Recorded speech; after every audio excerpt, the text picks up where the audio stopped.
Second play के बाद वही हुआ था कि मेरी पूरी टीम ही टूट अच्छा। गई, फंड्स की दिक्कत आने लग गई। तो सबसे मुश्किल चीज़ क्या थी एकदम शुरू से, मतलब स्क्रैच से शुरू करने के लिए? जो मुश्किलें मैंने फेस करी, मैं कहूँगा सबसे बड़ी प्रॉब्लम आई थी वही। तो कैसे धीरे धीरे करके आप आगे बढ़े? अ, थोड़े बहुत जो दोस्तों की शॉर्ट फिल्म्स होती हाँ, थी आपने क्राइम पेट्रोल में भी थे ना आप? जी हाँ, मैंने क्राइम देखा था। पेट्रोल और क्राइम अलर्ट के मैंने कुछ एपिसोड्स किए हैं, जो है वो मेरे स्ट्रगल टाइम के थे। अभी मैं उतना तो नहीं है, अभी स्ट्रगल ही है, पर उस समय बहुत भयंकर स्ट्रगल था। कि आपने कुछ शुरुआत करी, फिर बाद में आपके साथ आता भाई है, तो कैसे धीरे धीरे करके आप आगे बढ़े? शुरुआत में थोड़े बहुत मुझे कैरेक्टर रोल्स मिल जाते थे। सेकंड प्ले के बाद थोड़ा ऐसा हो गया कि मतलब जो लोग थे, मेरे दोस्त भी थे, वो लोग भी अपना अलग अलग, कुछ लोग तो घर वापस चले गए, कुछ लोग जो है अपना उन्होंने शूट पे फोकस करना शुरू कर दिया। मैंने जो डिसीजन लिया था तो थोड़ा थोड़ा भी सही जा रहा है, एक सही वे में जा रहा है।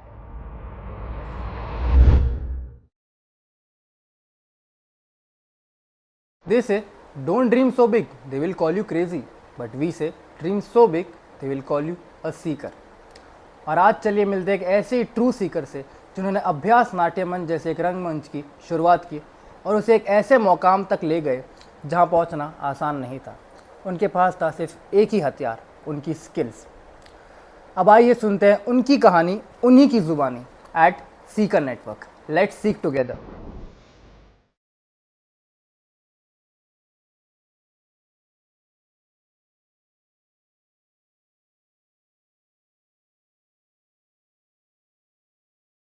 Hello and welcome to Seeker network by Seeker. Mister Neeraj Singh आज के हमारे गेस्ट हैं, जिनका इंट्रो मैं पहले दे चुका हूँ। वापस आपको इंट्रो की ज़रूरत है या आप खुद देना पसंद करेंगे? वापस देने की तो ज़रूरत नहीं है, लेकिन आप पूछेंगे कुछ भी क्वेश्चन तो मैं बता तो पहले आप अपना इंट्रो ही दे दीजिए एक तरह से। बिल्कुल बिल्कुल। तो इंट्रो तो जैसे आपने बता ही दिया कि मैं फाउंडर हूँ अभ्यास नाट्य मंच का। अभ्यास नाट्य मंच पहले एक थिएटर ग्रुप था। मैंने जब स्टार्ट किया था तो एक थिएटर ग्रुप था। फिर धीरे धीरे करके मैंने उसको कंपनी में ट्रांसफॉर्म किया कि हम कुछ एज अ ट्रेड भी कुछ कर सकें। तो पहले तो मैंने यही सोचा था कि जो है कंट्रीब्यूशन बेस्ड प्लेज मैं कराता रहूँगा, क्योंकि मुझे नहीं पता था कि कैसे स्पॉन्सर्स मिलेंगे या कैसे प्रोड्यूसर्स मिलेंगे। तो मेरे पास एक ही चीज़ थी, कंट्रीब्यूशन बेस्ड प्लेज। तो मैंने सोचा था कि ठीक है, ये ग्रुप ही चलता रहेगा चलता रहेगा चलता रहेगा। बट हाँ, मैंने 2 प्ले के बाद कुछ टाइम लिया और उसके बाद थोड़ा मैंने सोचा कि एक नेक्स्ट स्टेप क्या लिया जाए। तो नेक्स्ट स्टेप में मुझे जो है एक प्रोड्यूसर मिला जिसने सोचा कि इसकी मतलब स्किल्स पर कुछ पैसा लगाया जाए। उसके बाद मैंने फिर इस जो है थिएटर ग्रुप को पूरा एक कंपनी में चेंज कर दिया मैंने इसको। जो है पहले मैं अकेला ही ओनर था इसका, बट अब 2 लोगों की ओनरशिप है इसमें। 50% मेरे पास है, 50% मेरे फ्रेंड के पास है। हम दोनों ही मिलकर चलाते हैं। अथर्व है, अथर्व, तो वो 50% ओनरशिप रखता है। तो ऐसे करके हमने इसको एक कंपनी में चेंज किया कि इससे हम कुछ इनपुट ले सकें और कुछ आउटपुट दे सकें सोसाइटी को, और उसके थ्रू हम जो है खुद की भी थोड़ी ग्रोथ कर पाएँ फाइनेंशियली, और लोगों की भी थोड़ी ग्रोथ करा पाएँ। फाइनेंशियली तो नहीं, बट हाँ एजुकेशन वाइज उनकी ग्रोथ हो। तो मेन पर्पस मेरा यही था अभ्यास नाट्य मंच खोलने का, कि इसमें जो आज के टाइम पर जो एक्टर्स आते हैं जो कुछ एजुकेशन लेके नहीं आते, वो सोचते हैं कि ठीक है चल लेते हैं, एक्टिंग तो हो ही जाती है।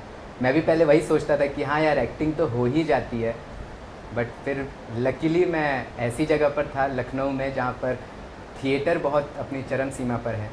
दिल्ली में भी थिएटर अपनी चरम सीमा पर है। मुंबई में रीजनल थिएटर अपनी चरम सीमा पर है, बट हिंदी थिएटर का उतना है नहीं। तो इसीलिए यहाँ पर जो लोग डायरेक्टली आते हैं अपने गांव से, जो कुछ सीखते नहीं है, तो यहाँ पर लोग थिएटर ज्वाइन नहीं करते। उन्हें पता ही नहीं होता कि थिएटर की वैल्यू क्या है। तो वो वैल्यू बताने के लिए मैंने सोचा कि ठीक है, कोई और तो कुछ कर नहीं रहा, तो फर्स्ट स्टेप मैं ही लेता हूँ। शायद देखते हैं कहाँ तक चलती है, कहाँ तक ये चीज़ जो है सही ग्रोथ करती रहेगी।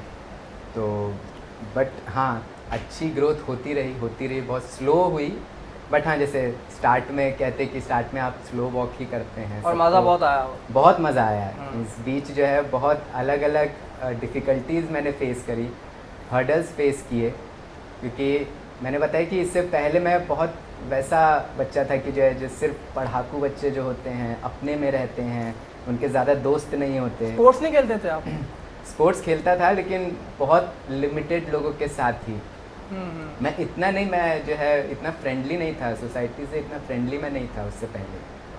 बट हाँ, ये थिएटर ने, क्योंकि मैं आपको अपनी एक कहानी सुनाता हूँ कि मैं इस फील्ड में कैसे आया। हाँ बड़े। क्योंकि बहुत लोगों को लगेगा कि हाँ मैं बहुत बचपन से ही एक्टिंग करता था। मैं कोई बचपन से एक्टिंग नहीं करता था। मुझे पहले पता ही नहीं था कि थिएटर होता क्या है। मुझे ये लगता था कि एक फ़िल्म ही बनती है बस खाली, और कोई थिएटर कुछ का मुझे आइडिया नहीं था। तो लकीली मेरे पापा का ट्रांसफ़र जो था, उनका लास्ट ट्रांसफ़र वो लखनऊ हो गया। तो हम लोग लखनऊ शिफ्ट हो गए और वहाँ पर सबसे पहले वो मुझे एक थिएटर दिखाने लेकर गए। प्ले का नाम था दुलारी बाई, और मुझे बहुत मज़ा आया वो देखकर। तो मुझे यही लगता था कि इसका भी सेम वैसे ही प्रोसेस होता होगा कि हाँ ठीक है, जैसे फिल्में एक दिन में शायद शूट हो जाती होंगी, ये भी एक दिन में लोग कर लेते होंगे अपने आप ही। बट फिर जब मैं थर्ड ईयर में आया, अपने कॉलेज के थर्ड ईयर में था मैं, तो हमारे यहाँ पर कल्चरल फेस्ट होता था। तो उसमें मुझे उसमें जो है ड्रामा कर रहे थे वो लोग, तो उसमें मुझे एक छोटा सा कैरेक्टर दिया था। क्योंकि मैं कॉलेज में भी इतना कुछ मैं था नहीं एक्टिव, क्योंकि मैं जो थोड़ा बहुत स्कूल में जो है स्पोर्ट्स खेलता था, कॉलेज में आकर तो मैंने वो भी बंद कर दिया था। सब कुछ सिर्फ पढ़ाई पे फोकस, सिर्फ पढ़ाई पे फोकस, इतना ही। तो मैंने वही सोचा था कि अपनी आगे की लाइफ वैसी जॉब ढूंढूंगा, जॉब करूंगा, आगे शादी करूंगा, फिर नॉर्मल एक लाइफ चलती रहेगी। कुछ था नहीं, मुझे कुछ मोटिव ही नहीं मिल रहा था। तो वही जो मैंने छोटा सा एक कैरेक्टर किया था, मुश्किल से 1 मिनट का भी नहीं होगा, वो छोटा सा मुंशी का कैरेक्टर था वो प्ले में। तो वहाँ से पता नहीं, मैंने जब वो शो किया और जब हम सब पात्र परिचय में खड़े हुए तो लोग सब ताली बजा रहे थे। मेरे लिए नहीं थी वो तालियाँ, वो पूरे ग्रुप के लिए थी। तो उस समय मुझे बहुत वो चीज़ पता नहीं कैसे कि एकदम बैठ गई कि वाह, ये तो कुछ ऐसी चीज़ है जिसमें यार, मतलब मैं जिसके बारे में कभी मैंने सोचा नहीं, कभी मेरे घर वालों ने कभी मुझे बताया नहीं कि ऐसी चीज़ कोई एग्जिस्ट भी करती है। मुझे नहीं पता था थिएटर वगैरह कुछ भी। मुझे पहली बार पता चले कि इसके लिए 30 दिन की रिहर्सल्स भी होती हैं। उससे पहले मुझे वही लगता था कि वन टेक में अरे कर लेते होंगे यार। फिल्मों को लेके भी आपको यही लगता था? सेम मेरा पर्सपेक्टिव यही था। तो वो जब मैंने किया, उसके बाद मैंने सोचा कि जो है ठीक है, इस फील्ड में इस फील्ड में मैं अपना कुछ कर सकता हूँ। नहीं तो और कुछ मेरा कोई मोटिवेशन मुझे लग नहीं रहा था कि मैं यहाँ इस अगर दुनिया में आया हूँ तो क्या मोटिवेशन लेकर आया हूँ, क्या कुछ है भी, मेरी इच्छाएं हैं, कुछ मुझे बनना है, वो मुझे कुछ आइडिया नहीं था। तो बट वो छोटी सी एक चीज़, वो 1 मिनट की चीज़ ने मुझे इतना पिंच किया कि मुझे उससे मेरे को मिल गया कि हाँ यार, अब मुझे अपना करियर बनाना है, जो भी है वो इसी में ही है। तो मेरे ग्रेजुएशन के टाइम पर मुझे पता चला था कि अच्छा इसमें करियर। ग्रेजुएशन किधर हुई थी आपकी? एमिटी यूनिवर्सिटी, अच्छा। लखनऊ में ही। अच्छा। मैं बैचलर ऑफ फाइन आर्ट्स मैंने किया है, एनिमेशन में स्पेशलाइजेशन है मेरी। अच्छा। तो उसी दौरान जो है मैंने जो है वही प्ले किया। तो फिर मैंने जब अपने पापा को बताया कि मुझे थिएटर करना है, तो उनका सबसे पहली चीज़, मैं और लकी मानता हूँ कि ठीक है मेरे पापा ने बहुत हेल्प करी। उन्होंने सीधा मुझे कहा कि जय कि अगर एक्टिंग करनी है, कुछ भी तूने प्रोफेशन अपना चूज़ किया, पहले उसमें एजुकेशन ले। ये तो हर बिल्कुल पेरेंट बोलता है ना, एजुकेशन तो मस्ट एजुकेशन मस्ट है, चाहे आपको कुछ भी करना है तो हर कोई बोलता है ना। नहीं तो अगर वो भी मुझे कहते कि ठीक है चले जा मुंबई, तो आप रिबेलियस किड नहीं थे? जी नहीं, मतलब मैं था भी नहीं भी, पता नहीं, मुझे आइडिया नहीं है। मतलब आपको मैनेज करना आता है। हाँ, तभी आपका इतना बड़ा थिएटर ग्रुप है, अभ्यास नाट्य मंच। समहाउ मैनेज चीजें हो जाती हैं, मुझे अरे वो आप नहीं डाउन टू अर्थ बन रहे हो अभी, आप सब नहीं, मैं डाउन टू अर्थ सच में नहीं बन रहा हूँ। चीजें मैनेज मतलब हो जाती हैं। डाउन टू अर्थ हो ना, बिल्कुल। मैं तो बनने की जरूरत क्या है, ये बोलो ना। हाँ, बट मैं फिर भी आपको सही चीज़ ही बता रहा हूँ, सच ये चीज़ ही बता रहा हूँ कि मुझे इतना मैं मैनेज नहीं कर पाता चीज़ें, बट समहाउ हो जाती हैं। पता नहीं मुझे कि शायद मेरे इंटेंशंस अच्छे होते हैं, शायद इसलिए यूनिवर्स एक हेल्प कर देता है। ये सब मैंने थ्योरीज अपनी बना रखी हैं। तो फिर लगा सच और अब सब कर दे। हाँ, तो ये एक था मेरा एक प्रोसेस, मेरा बहुत यूनिक प्रोसेस रहा है, जो मैं किसी को बताता हूँ तो वो कहता है मुझे कि अच्छा तुम इस तरीके से आए हो इस फील्ड में। मैं कहता हूँ कि हाँ, मैं इस तरीके से इस फील्ड में आया हूँ। तो ये मेरा थोड़ा छोटा सा एक इंट्रोडक्शन था। हाँ, छोटा, थोड़ा सा बड़ा हो गया। शुरुआत कैसे हुई अभ्यास नाट्य मंच की? आपने को शुरुआत करी, फिर बाद में आपके साथ अथर्व भाई आए, तो कैसे धीरे धीरे करके आप आगे बढ़े? सबसे पहले मुंबई कितने साल के थे तब आए थे? मैं 24 का था जब मैं आया था मुंबई। मैं जो है अपने जो है इसमें थिएटर में ही अपने डिप्लोमा कोर्स करके आया था यहाँ पर। और शुरुआत में थोड़े बहुत मुझे कैरेक्टर रोल्स मिल जाते थे, थोड़े बहुत जो दोस्तों की शॉर्ट फिल्म्स होती हाँ, थी आपने क्राइम उसमें- पेट्रोल में भी थे ना आप? जी हाँ, मैंने क्राइम देखा था। पेट्रोल और क्राइम अलर्ट के मैंने कुछ एपिसोड्स किए हैं, जो है वो मेरे स्ट्रगल टाइम के थे। अभी मैं उतना तो नहीं है, अभी स्ट्रगल ही है, पर उस समय बहुत भयंकर स्ट्रगल था। तो उस समय मैंने क्राइम पेट्रोल, क्राइम अलर्ट, फिर एक मैंने भोजपुरी सीरियल भी किया था, जी गंगा पर आता है उसमें। नाम मेरा- बताइए। हाँ, श्याम तुलसी। अच्छा, हाँ देखा होगा आप में से बहुत लोग। हाँ, वो ओरिजिनल स्टोरी जो है वो ये मतलब तमिल सीरियल एक बना था, वो ओरिजिनल बना था। और फिर ये 12 या 13 लैंग्वेजेस में बनाया गया। तो उसमें जो है जो भोजपुरी वाला था श्याम तुलसी करके, कंसेप्ट सबका सेम था। जो 13 बार जो मतलब उस सीरियल को बनाया गया था, कंसेप्ट सेम था, बस लैंग्वेजेस अलग अलग कर दी थी। और ये साउथ का कंसेप्ट था, ये अच्छा। उनके टीवी सीरियल था ये। तो उसमें मैंने काम किया था। और फिर उसके बाद जो है मैंने फिर यहाँ पे मैं इंडिपेंडेंट थिएटर्स करता ही रहता था। तो एक टाइम पे मुझे लगा कि ठीक है, कुछ अपना एक बार ट्राई करते हैं। थोड़ी हिम्मत करके मैंने जो है ट्राई किया, बहुत छोटे लेवल पे मैंने ट्राई किया। जो है पहले प्ले की रिहर्सल आप मान लीजिए कि एक गार्डन में हम लोग कर रहे थे। गार्डन में भी सोचिए कि नीचे बैठकर घास पर बैठ के हम लोग 8-10 लोग जो है रिहर्सल कर रहे थे, मतलब रीडिंग प्रोसेस कर रहे थे। तो उस समय मुझे लिटरली एक बार आया कि यार छोड़ देता हूँ, रहने देता हूँ, क्या ही है, मतलब ये भाई 7 लोगों के गार्डन में करूँगा तो क्या ही प्ले कर पाऊँगा।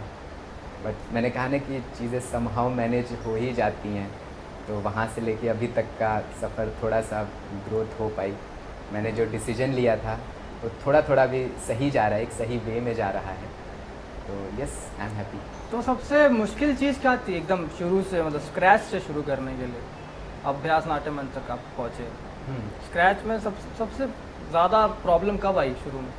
किस चीज़ की प्रॉब्लम आई? देखिए, मैं सबसे पहली चीज़ तो बोलूँ तो जब मैंने अभ्यास नाट्य मंच की शुरुआत करी थी तो उतनी दिक्कत नहीं आई, क्योंकि उस समय मेरी टीम ऐसी थी कि पहले से ही लोग थे जिनको करना था।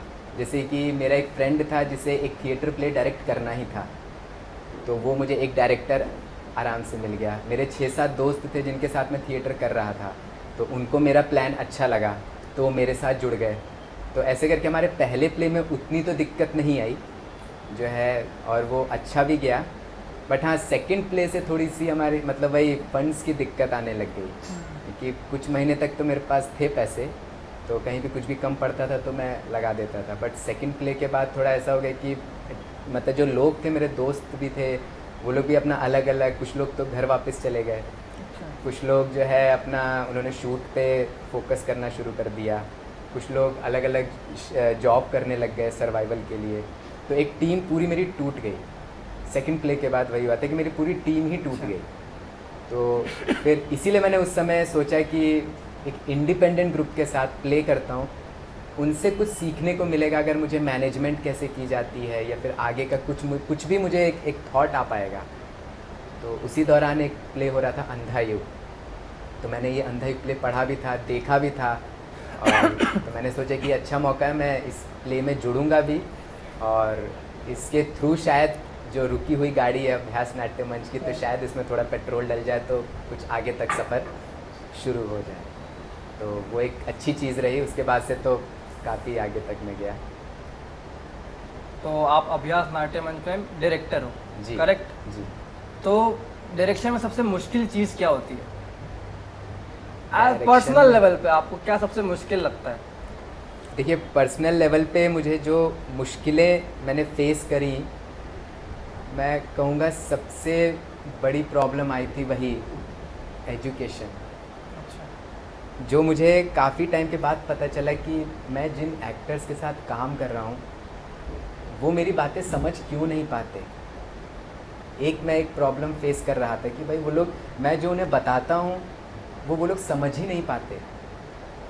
तो इसलिए मैंने सोचा कि ठीक है, अब से मैं पहले शुरुआत का टाइम थोड़ा सा एक डिस्कशन सेशन रखूँगा।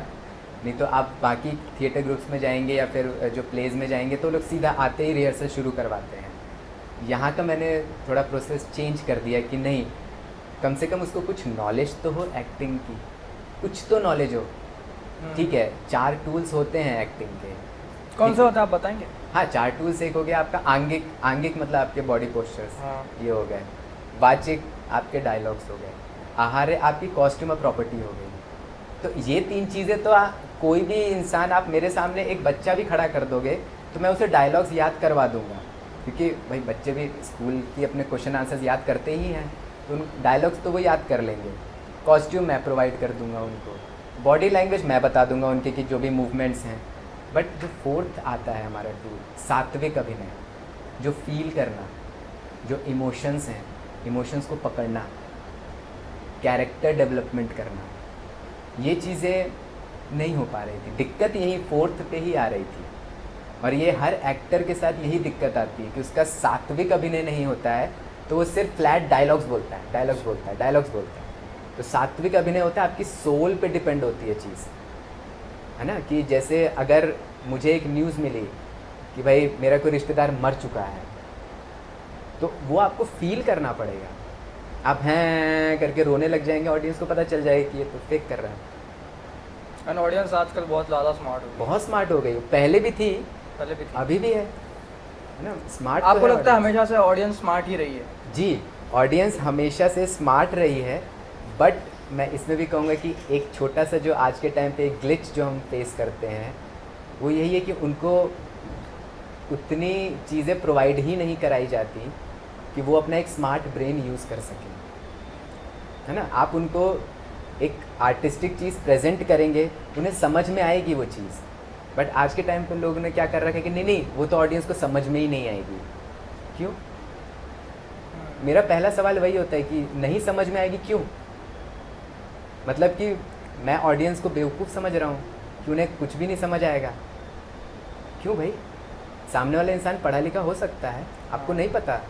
हो सकता है कि 100 के 100 लोग आए, सारे के सारे पढ़े लिखे हों, और आपने एक जो है नाटक या फिर आपने एक जो फिल्म या फिर जो भी आप टीवी सीरियल या शॉर्ट फिल्म आप बोल रहे, आप ये सोच के बना रहे कि यार ऑडियंस को क्या ही पता चलेगा। क्यों? ये एक प्रॉब्लम आज के टाइम पे हम बहुत फेस कर रहे हैं, क्योंकि मेरे जो प्लेस के सिलेक्शंस होते हैं वो उसी पर बेस्ड होते हैं। मैं ये नहीं सोचता कि ऑडियंस को ये चीज़ समझ में आएगी, वो उस लेवल पे अपना दिमाग लगा पाएगी कि नहीं, ये मेरा कभी भी डाउट होता ही नहीं है। मेरा बस ये मेन डाउट होता है एक्टर के लिए कि भाई कि तुम समझा पाओगे कि नहीं अपनी एक्टिंग से, मुझे ये बताओ। आप तो अपना ट्राई करते हो, हाँ, उसको अपना ट्राई करना। हाँ, उसके ऊपर है, क्योंकि स्टेज पे आप परफॉर्मेंस दे रहे हो, और थिएटर में वही है ना कि डायरेक्टर के लिए वो होता है कि शो वाले दिन शायद एक एक्टर के लिए उतना इम्पोर्टेंट ना हो शो वाला दिन, बट एक एज ए डायरेक्टर आपके लिए बहुत इम्पोर्टेंट होता है। क्योंकि एक मैं हूँ टेक्निकल पर, स्टेज पे हैं मेरे सारे एक्टर्स, ठीक है। अब मुझे उतनी दूर से होल्ड करके रखना है अपने एक्टर्स को कि मैंने 30 दिन में जो भी ब्लॉकिंग्स और जो है ये डायलॉग्स और जो है ये कैरेक्टर ये बनवाया है उनसे, वो लोग वही करें उस दिन। अगर उन्होंने चेंज कर दिया, मैं कुछ नहीं कर सकता। हाँ, ये बहुत ही रिस्की काम होता है। आप फिल्म शूट करते हो, फिल्म में आप 100 टेक ले सकते हो, थिएटर में आपके पास टेक्स नहीं है, वही है जो है उसने और अच्छा उसके लिए किया। रिहर्सल्स लगती है। हाँ, रिहर्सल्स लगती हैं। तो एक डायरेक्टर के लिए तो रिहर्सल वाले दिन भी इम्पोर्टेंट होता है, और शो वाले दिन तो उसकी इमेज की बात होती है, क्योंकि ऑडियंस क्वेश्चन डायरेक्टर पर ही उठाएगी। फिल्म के लिए भी क्वेश्चन डायरेक्टर पर ही उठाया जाता है कि भाई आप तो थे ना, आपको तो पता है ना कि चीज़ें कैसे राइट थी। चलो वो एक्टर को नहीं पता, उसको इतनी नॉलेज नहीं, वो फ्रेशर है, ठीक है, बट आप तो फ्रेशर नहीं है। तो ये चीज़ें सुननी भी पड़ती हैं बहुत सारी। बट हाँ, मैं ये कहूँगा कि एज अ डायरेक्टर बहुत इन्जॉय किया मैंने। मुझे एक्टिंग से ज़्यादा अब पसंद डायरेक्शन है थिएटर में। अच्छा। फिल्म में तो उतना नहीं, फिल्म में तो मैं अभी सीख ही रहा हूँ कुछ चीज़ें, क्योंकि मुझे टेक्निकल चीज़ें उतनी नहीं पता। हाँ। तो वो थोड़ा बहुत मैं सीखता रहता हूँ अपने बिहाफ में, या किसी दोस्त के शूट पे गया तो ठीक है भाई मैं एज एन एडी भी चलो कर लेता हूँ, मुझे पैसे से एडी के मत देना, बट हाँ मुझे बताते रहो कि क्या क्या ये फ्रेम्स हैं या कैसे शूट होता है। क्योंकि मुझे थिएटर का आप पूछेंगे, आप मुझे कोई प्ले देंगे तो मैं डायरेक्ट कर लूँगा, बट फिल्म अभी मैं नहीं कर पाता हूँ। तो आपको फिल्म तो बनानी है मतलब? बिल्कुल बिल्कुल।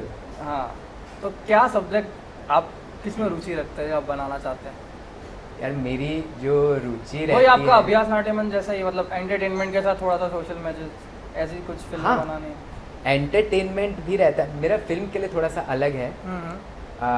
फिल्म के लिए मेरा मेन, मैं प्रेफर करता हूँ आर्टिस्टिक ही, है ना। आप मुझे अगर एक एंटरटेनमेंट का टॉपिक देंगे कि भाई ये कंसेप्ट है, इसमें आपको जो एक एंटरटेनमेंट, एक नॉर्मल सा भाई लिख देना है, कोई दिक्कत नहीं है, या एक नॉर्मल एक फिल्म बना देनी है, मेरा ज़मीर मानेगा ही नहीं। मैं उसमें कुछ ना कुछ आर्ट तरीके से मैं उसे मोल्ड करता ही रहूँगा, उसमें पूरी आपको फिल्म एक आर्टिस्टिक ही बना कर दूँगा। मतलब मेरा वैसा थॉट रहता है। मैंने आज तक बनाई नहीं है, बट मेरा फिल्म में वही है कि फिल्म के साथ मैं उतना कॉम्प्रोमाइज़ नहीं करना चाहता। ठीक है, उसमें मुझे प्रॉफिट हो लॉस हो मुझे फ़र्क नहीं पड़ता, बट फिल्म के लिए मैं कभी भी कॉम्प्रोमाइज़ नहीं करूँगा। क्योंकि थिएटर में तो चलिए ठीक है, एज एन ऑडियंस ने एक बार आपका प्ले देख लिया, शायद वो दूसरी बार आए भी ना ये देखने के लिए, बट फिल्म तो आपकी रहेगी, हमेशा ही रहेगी। वो कहीं ना कहीं तो रिलीज़ होगी, हाँ हाँ। कोई तो देखता रहेगा उसे रोज़ रोज़, तो उसमें कॉम्प्रोमाइज़ करके क्या मिलेगा? कुछ नहीं मिल सकता। फिर अच्छी फिल्म होती है वो कल्ट भी बन जाती है, हाँ। अगर उसको लोग बहुत बार देखते हैं तो। देखते भी हैं, पसंद भी करते हैं। बहुत सारी हमारी पुरानी मूवीज़ हैं, वो आज के टाइम पे भाई कल्ट मूवीज़ हो गई हैं। उस समय किसी ने नहीं देखी, आज के समय में सब देख रहे हैं। तो थिएटर में आजकल क्या खास बात है? आज के टाइम पे थिएटर में क्या मतलब खासियत है पहले के मुकाबले? अब आपने इतने सालों से किया है, हाँ, आप कुछ चेंज देख रहे हो, आप कुछ मज़ा आ रहा है करने में क्या? मेरे को उतना मज़ा तो नहीं आ रहा, क्योंकि मैंने बताया ना कि यहाँ पर मैक्सिमम जितने भी एक्टर्स हमारे आते हैं उनको थिएटर उतना नहीं पता होता, या थिएटर की वैल्यू नहीं पता होती। थिएटर मान लीजिए ये आपका स्कूल होता है, जैसे हमें स्कूल में ट्रेन किया जाता है हमारी आगे की लाइफ जीने के लिए, सेम वैसी थिएटर होता है जो एक एक्टर को आगे कैसे सरवाइव करना है उस चीज़ के लिए वो बना है। लोग उसको भी एज अ कमर्शियल ही हर इंसान मान लेता है। जैसे बहुत सारे फ्रेशर्स आते हैं हमारे, जो है पिछले प्ले में 2-3 लड़कियाँ आई, तो उनका हमने इंट्रो लिया, पता चला कि वो फ्रेशर्स हैं, ठीक है। तो भाई अब फ्रेशर है तो आपको तो भाई थिएटर सीखने के पर्पज़ से है, तो हमने जब कहा उनसे कि ठीक है हमारी जो है कंट्रीब्यूशन है, और पूरा प्रोसेस बताया कि हमारा जो है ये एक प्रोसेस होता है, हम ये सीखने के पर्पज़ से ही चीज़ें हम करते हैं कि भाई हम जो है हमारा रेगुलर रियाज़ होता रहे, हम हमारे जो हमारी वोकल एक्सरसाइजेज होती रहे, क्योंकि इंसान घर पे होता है तो कोई एक्सरसाइज नहीं करता है, कोई एक्टर कोई रियाज़ नहीं करता। ये बहुत ही सच्चाई की ही बात मैं बोल रहा हूँ, शायद बहुत लोगों को बुरा भी लगे, ठीक है, बट कोई नहीं करता है घर पे। तो एक थिएटर ही एक ऐसी जगह है, बहुत सारे लोग यहाँ मुंबई में बहुत से ऐसे लोग हैं जो फ्रेंड्स के ही ग्रुप हैं, जो कुछ पैसा जो है सब मिलाकर एक रिहर्सल स्पेस बुक करते हैं 10 दिन या 15 दिन के लिए, और 3-3 घंटे वो लोग रियाज़ करते हैं, इम्प्रोवाइजेशंस करते हैं। सेम हमारे भी थिएटर में वही होता है। मैं पहले इम्प्रोवाइजेशंस की एक्सरसाइजेस करवाता हूँ, ठीक है। उन लोग जैसे कोई एक टॉपिक हुआ, जैसे आप मान लीजिए कि हम एक प्ले उठा रहे हैं जिसमें टॉपिक है हमारा महाराष्ट्र का। अब कोई इंसान है जो कश्मीर से आया है हमारे प्ले में, उसको महाराष्ट्र की हिस्ट्री नहीं पता होगी, या वो इतना एजुकेटेड नहीं है तो उसे नहीं पता होगी। तो उस दौरान डिस्कशन के दौरान उसको पूरा कल्चर समझाना एक स्टेट का, तो ये बहुत अच्छी चीज़ होती है। और इन्हीं सब चीज़ों के थ्रू एक एक्टर अपने कैरेक्टर बिल्ड करता है। उसके पास वोकैबुलरी होनी चाहिए, उसने लोगों को मतलब ऑब्जर्वेशन एक सबसे मेन चीज़ होती है एक्टिंग में, कि अगर आपकी ऑब्जर्वेशन स्किल्स अच्छी नहीं है तो आप एक्टर नहीं हो। आपने ऑब्जर्व ही नहीं करा, आपने दुनिया ही नहीं देखी, आप हर कैरेक्टर को एक ही बना देते हो, इसका मतलब कि आपने नहीं देखी। आपने किसी एक इंसान को देख लिया करते हुए कि वो ऐसा कर रहा है तो हम ऐसा ही करेंगे। जो मैं बहुत सारे एक्टर्स में देखता हूँ, वो लोग पिछले जो प्ले में जो कैरेक्टर जैसा किया होता है दूसरे प्ले में भी सेम टोन के साथ वही कैरेक्टर करते हैं। क्यों? दुनिया में इतने सारे लोग हैं, लोगों के बात करने का तरीका अलग है।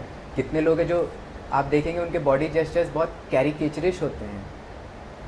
तो ये सारी चीज़ें तो एक एक्टर को, उनके लिए ऑब्जर्वेशन तो सबसे मेन पॉइंट होता है। एक एक्टर के लिए आपको ऑब्जर्वेशन करनी ही है। दूसरी चीज़ होती है लिसनिंग। एक्टर में ये सबसे बड़ी दिक्कत आती है कि वो सुनता ही नहीं है, वो अपने ही डायलॉग्स अपने दिमाग में करता रहता है। मतलब वेट कर रहा होता है क्या दूसरा? हाँ, ऐसा होता है। हाँ, जिसके लिए जो है एक टर्म बनाई गई है, स्टेनिस्लावस्की ने टर्म बनाई है, एंटिसिपेशन। एंटीसिपेशन, और थोड़ा बताइए इसके बारे में, मतलब एंटीसिपेशन मेनली वही होता है कि जब आपके ओवरलैपिंग हो जाए। एंटीसिपेशन मतलब कि ऑडियंस को पता चल जाए कि ये इंसान डायलॉग बोलने वाला है ना, वो आप कैरेक्टर से बाहर निकल जाए। जैसे ही सामने वाले को पता चल जाए कि अरे ये तो मुझे पता था कि ये यही डायलॉग का वेट कर रहा था, दिस इज़ कॉल्ड एंटीसिपेशन। आपको एक नेचुरल आपको चीज़ें फॉलो करनी है। तो नेचुरल में क्या होगा कि आप जब तक सुनेंगे नहीं सामने वाले को, तब तक आप कैसे अपने आगे का जो है डायलॉग बोल पाएंगे, नहीं बोल पाएंगे। हमारी रियल लाइफ में भी यही होता है, हम सामने वाले की बातें सुनते हैं और फिर सुन के रिएक्ट करते हैं। तो वही एक्टिंग भी वही है, एक्शन और एक्शन का रिएक्शन। मतलब एक्टिंग है ही नहीं। हाँ। एक्शन और रिएक्शन है। हाँ। आप देखिए ना कि हर चीज़, ये फिजिक्स का लॉ है, ये कोई एक्टिंग का लॉ नहीं है ना। एक्शन रिएक्शन ये आपका जो है फिजिक्स का लॉ है। बट हाँ, ये सारी चीज़ें भाई मैटर करती हैं, क्योंकि हर चीज़ नेचर ने ही तो दी है। हाँ। आपकी फिजिक्स नेचर की देन है, मैथमेटिक्स नेचर की देन है, हर चीज़ तो नेचर की देन है, आर्ट नेचर की देन है। तो ये सब इक्वली मैं मानता हूँ कि जैसे लोग कहते हैं कि गॉड में मानते हैं लोग, तो मैं वही कहता हूँ कि अगर गॉड में मानते हो और गॉड को सुपीरियर रख रहे हो और उसी ने ये दुनिया बनाई है, तो उसने तो परफेक्ट बनाई होगी हर चीज़। हमने इधर उधर कर दिया और चीज़ों को बहुत स्पॉइल कर दिया, मैसअप कर दिया।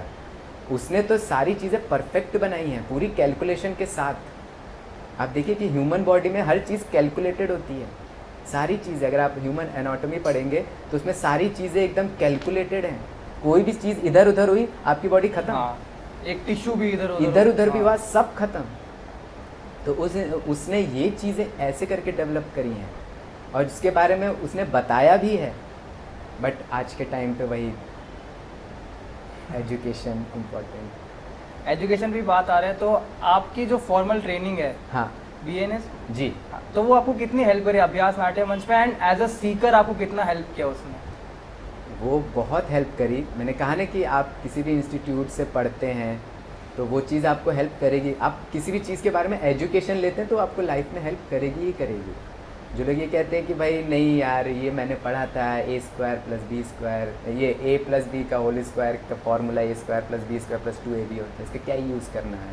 बट इन सारी चीज़ों का यूज़ आता है आपके बाद में। और वही सेम चीज़ मेरी भी आई कि जो मैंने BNA में सीखी चीज़ें, वहाँ पे जो एक्सरसाइजेस करी, वहाँ पे जो हमें प्लेस पढ़ाए जाते थे, हमको होमवर्क में जो है स्टोरीज़ बनाने के लिए जो है ये दी जाती थी। फिर हमारे प्लेस के रिहर्सल होते थे, फिर जो है जो डायरेक्टर्स आते थे जो बाहर से, लोग भी अच्छे थे वहाँ, बहुत वहाँ तो अभी पे तक कोई लिमिटेड टच लोग में आते है, हैं। कोई टच में है आपके? जो एक दो हैं, बाकी तो अभी लखनऊ में वो लोग थिएटर कर रहे हैं अपना, उन्होंने वहीं पे तो आगे आपने अपना कभी सोचा नहीं pursue- उनको यहाँ पे बुला के कुछ करते हैं थिएटर उनके साथ? मैंने उनके साथ भी कोशिश करी थी करी आज थी? से 5 साल पहले, बट उतना कुछ हुआ नहीं। क्यों? I don't know. वही कि उन लोगों को एज ए ग्रुप में शायद काम नहीं करना होगा, क्योंकि मेरा हमेशा से ही यही था कि मैं अगर मुंबई में आप कोई भी चीज़ करते हैं तो एक ग्रुप के साथ जुड़ना आपको इम्पॉर्टेंट तो है, वरना आप घर पे ही बैठे रहेंगे तो क्या मतलब। आप बाहर निकलिए, तो आप किसी ग्रुप से तो जुड़ना ही पड़ेगा आपको, किसी न किसी प्रोडक्शन कंपनी से तो आपको जुड़ना ही पड़ेगा, वरना आपको इस इंडस्ट्री के बारे में कोई नॉलेज नहीं मिलेगी। तो इस इंडस्ट्री के बारे में नॉलेज ही नहीं तो आप नेटवर्किंग करनी पड़ती है। बिल्कुल तो बिल्कुल सीकर के लिए सबसे इम्पोर्टेंट यही चीज़ है कि नेटवर्किंग ज़रूरी है। बिल्कुल। आखिरी सवाल पे आते हैं, आपका माइंडसेट क्या है कि आप इतना सक्सेसफुल थिएटर ग्रुप चला पाते हो? क्या माइंडसेट है? रोज सुबह उठ के आप क्या सोचते हो कि आज तो मतलब फाड़नी है, क्या सोचते क्या हो आप? मैं कुछ ऐसा तो इतना कुछ मैं सोचता नहीं हूँ। मैं बस आपको अपना काम बताऊँ, करते हो? हाँ, मेरी आधे से ज़्यादा लाइफ जो है इम्प्रोवाइजेशन पे ही चलती है ना। मैं इम्प्रोव बहुत करता हूँ। मैं बेसिकली एक टर्म है, मैंने एक किताब में पढ़ी थी, ये पढ़ा था कि किताब में भी पढ़ा था और आपने अगर कुंफू पांडा देखी हाँ, होगी देखिए। मूवी, तो उसमें भी ये डायलॉग है कि भाई अगर पास्ट में जियोगे और फ्यूचर की चिंता करोगे तो प्रेजेंट तो ख़राब होगा ही, है ना। तो बी इन प्रेजेंट, तो मैं ये चीज़ को बहुत फॉलो करता हूँ अपनी लाइफ में कि बी इन प्रेजेंट। ठीक है, कोई भी चीज़ को आने दो, फेस करना ही पड़ेगा। तो वो उस समय ही देखेंगे कि उस समय की सिचुएशन के हिसाब से मैं क्या चीज़ को कैसे मैनेज कर सकता हूँ। मैं पहले से ही किसी डिफ़िकल्टी के लिए उतना प्लान मैं नहीं कर पाता। मैंने कहा ना कि मेरा मैनेजमेंट उतना स्ट्रांग नहीं है, इसीलिए मुझे इम्प्रोवाइजेशन पे काम करना मैनेजमेंट पड़ता है आपका ज़्यादा। स्ट्रॉन्ग फिर धीरे धीरे उसी की वजह से हुआ धीरे इम्प्रोवाइजेशन। धीरे भाई, इसलिए मैंने कहा ना कि मैंने जब मतलब अथर्व से जब मेरी मुलाकात हुई तो मैंने सबसे पहले उसको मैनेजमेंट का ही पार्ट दे दिया कि मेरे से मैनेज मैं उतना नहीं कर पाता, मैं इम्प्रोवाइजेशन पे काम करता हूँ। तो अगर प्लानिंग है तो वो पूरी प्लानिंग करता है कि क्या क्या चीज़ें हैं, क्या क्या डिफ़िकल्टीज आएंगी तो उसके क्या आउटकम्स रहेंगे, कैसे उसको सही करना है, वो सारी चीज़ें वो प्लान करने लगा। नहीं तो इससे पहले मैं सिर्फ इम्प्रोवाइजेशंस पे ही चलता था कि ठीक है देखते हैं, उठते हैं, जाते हैं, क्या है सिनेरियो, उस हिसाब से ही मैं अपना जो है वही मतलब एक्शन, तो उस हिसाब से ही मेरा रिएक्शन होगा। तो दोस्ती यारी में भी काम हो सकता है बिल्कुल हो सकता है और बिल्कुल। अच्छा होना ज़रूरी है बेसिकली। देखिए मैं तो एक चीज़ बताऊंगा कि दोस्ती यारी में ही बहुत अच्छे से ही काम हो पाता है। लेकिन फिर ईगो क्लैशेस आते हैं, वो फिर ईगो क्लैशेस तो आते ही हैं, कैसे but दूर करेंगे? देखिए ईगो क्लैशेस मेरे और अथर्व के उतने नहीं आते क्योंकि सबसे मेन चीज़ होती है ट्रांसपेरेंसी। हिंदी में बताइए, आपने बोला कि हिंदी में करना सब कुछ। अच्छा हाँ, हिंदी में आजकल ट्रांसपेरेंसी को बात करनी हिंदी में बोलिए आप। है। पारदर्शिता, ठीक है। अरे भाई, तभी मैंने ट्रांसपेरेंसी बोला। तो आसान शब्दों में बताइए। अरे आसान शब्दों नहीं है ये में भी। आसान शब्दों आसाम में शब्दों में। आसाम नहीं, आसान शब्दों में अगर मैं बोलूँ तो ये वही है कि हम दोनों के बीच में कोई भी इंसान कोई भी बात छुपाता नहीं है। कुछ भी है, किसी के दिमाग में कुछ भी आ रहा है, कोई भी प्लानिंग या फिर सामने वाले की बात हमें गलत लगी या बुरी लगी या कुछ भी दिमाग में आया जिससे हमारी कंपनी ग्रो हो सकती है, आप शेयर करिए सामने वाले से। प्लस ठीक है, ये तो हम दोनों के बीच में हो गया ट्रांसपेरेंसी की, ठीक है भाई हमारे बीच में भाई हमने किसी से कोई चीज़ छुपा के नहीं रखी।